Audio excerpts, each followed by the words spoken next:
Sunday night on ITV, two programmes that deal in murder. At 8:45, Cribb investigates an ex-captain of school. He was sent down for 6 months. He's a well-known sharp, Sarge.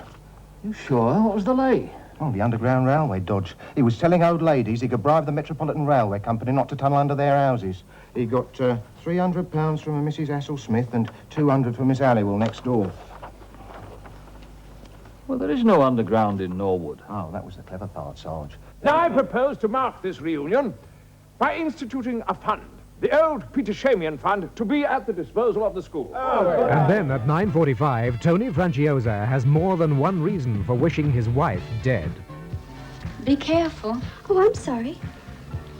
I wasn't talking about my hair. I was talking about my husband. Murder is afoot in Tales of the Unexpected at 9:45, with Cribb earlier at 8:45. Sunday night on ITV.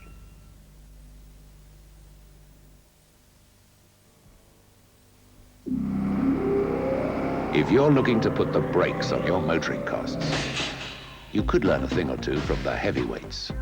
In Britain, more than twice as many trucks and buses run on Michelin radials as on any other tire. It's not coincidence. It's not sentiment. Maybe it's hard economics. As a car owner, take a tip from the big boys.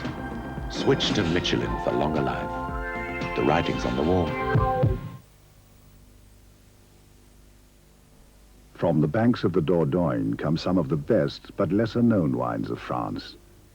Two of these have now been selected for the Sainsbury's range. Bergerac Blanc, a crisp, dry white, and Bergerac Rouge, a medium-bodied red. At £1.55 a bottle, we think you'd have to go a long way to find these Appellation Contrôlée wines at this price. Maybe even as far as the banks of the Dordogne. Good wine costs less when it's Sainsbury's.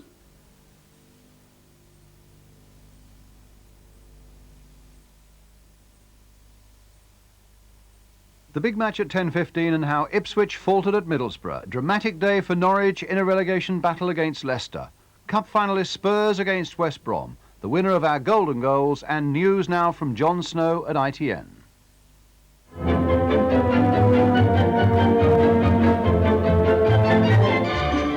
Irish plane hijacked over London.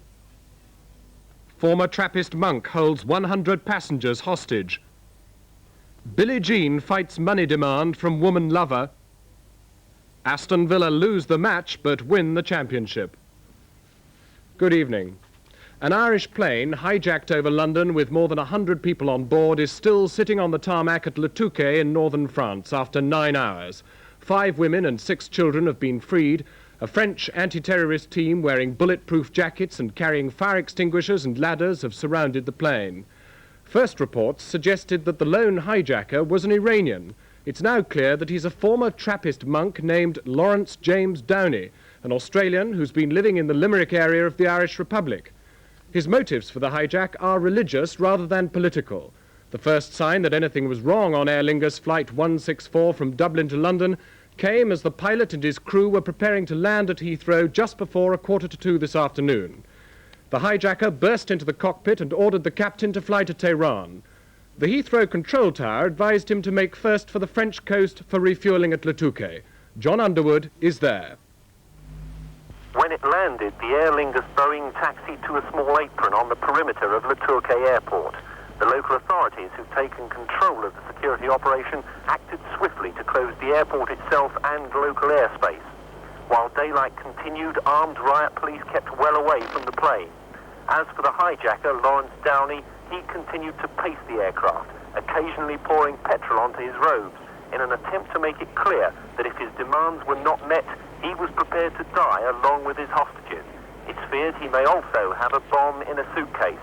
Negotiations with the hijacker have been suspended as French officials await the arrival of an Irish minister. But tonight, as darkness fell, the French Special Intervention Squad approached the